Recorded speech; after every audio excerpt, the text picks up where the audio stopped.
Money is a deadly issue. How winning millions destroyed a family's life. Hey there, welcome back to the channel.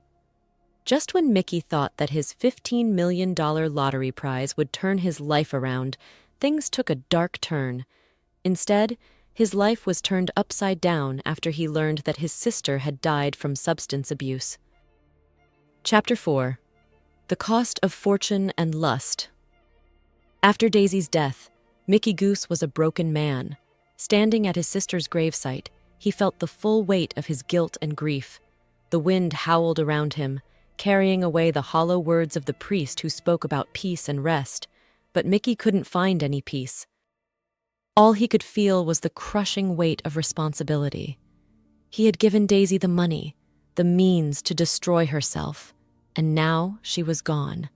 "I never wanted this," he whispered to the cold ground. "Not like this." But there was no one left to hear his regrets. The people who had once clamored around him, eager to share in his wealth, had disappeared as fast as they had arrived. And the money? It was slipping through his fingers, faster than he could count it. Desperate to numb the pain, Mickey threw himself deeper into the vices that had ruined him. More gambling, more drugs, more reckless spending. The millions that had once made him feel invincible were dwindling, and he was burning through what was left, like a man possessed. During one of these downward spirals, Mickey's relationship with Amanda, the woman who had become his constant companion, took a darker turn. Amanda had always been in it for the money, but now, with Mickey's fortune slipping away, she began to show her true colors. She was no longer the sweet, seductive woman who had once enticed him. Now, she was cold, calculating, and ruthless. One night, after an ugly losing streak at the casino, Mickey and Amanda found themselves in a cheap motel room on the outskirts of town. The room reeked of stale smoke and regret, but Mickey barely noticed. All he could see was the bottom of the bottle he was clutching, and the blurred figure of Amanda as she moved around the room. "You've got nothing left, do you?" Amanda said softly, her voice devoid of the sweetness she once feigned.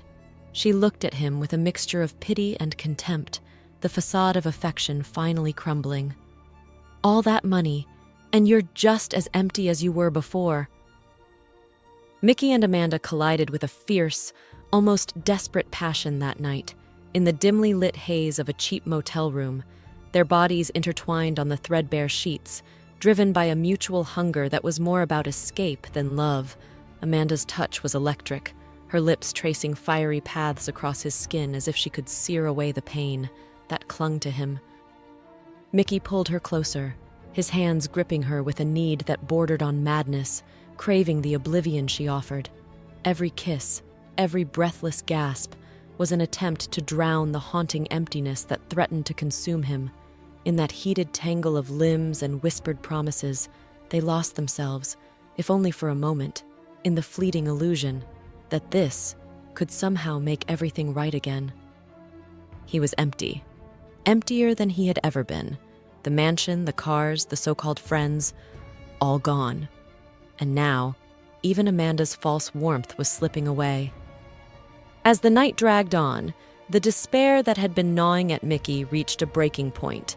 He stumbled to the bathroom, the mirror reflecting a man he no longer recognized. The thought crossed his mind, what if he just ended it all? Right here, right now? But even as the darkness threatened to pull him under, something held him back. Maybe it was cowardice. Perhaps it was the stubborn hope that he could somehow turn his life around. In the end, Mickey walked away from the edge, but the seed of despair had been planted. He returned to his now empty mansion, the silence a brutal reminder of everything he had lost. And then came the final blow. 8 years after he won a crazy amount of money, Mickey sat in his darkened, lavished living room. The doorbell rang. He opened the door to find 2 men in suits, their faces grim. "Mr. Goose, we need to talk," one of them said, holding out a piece of paper. It was a foreclosure notice.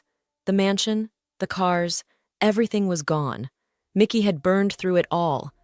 And now he was left, with nothing. For a moment, Mickey stared at the paper, his mind numb. Then, without a word, he slammed the door shut, sinking to the floor as the reality of his situation hit him like a freight train. He was broke, alone, and the man who had once won millions was now on the brink of losing everything, including his sanity. But Mickey wasn't ready to give up. If you think this is the end of Mickey's story, think again. Hit that subscribe button to see what happens next, because, trust me, it's not over until it's over.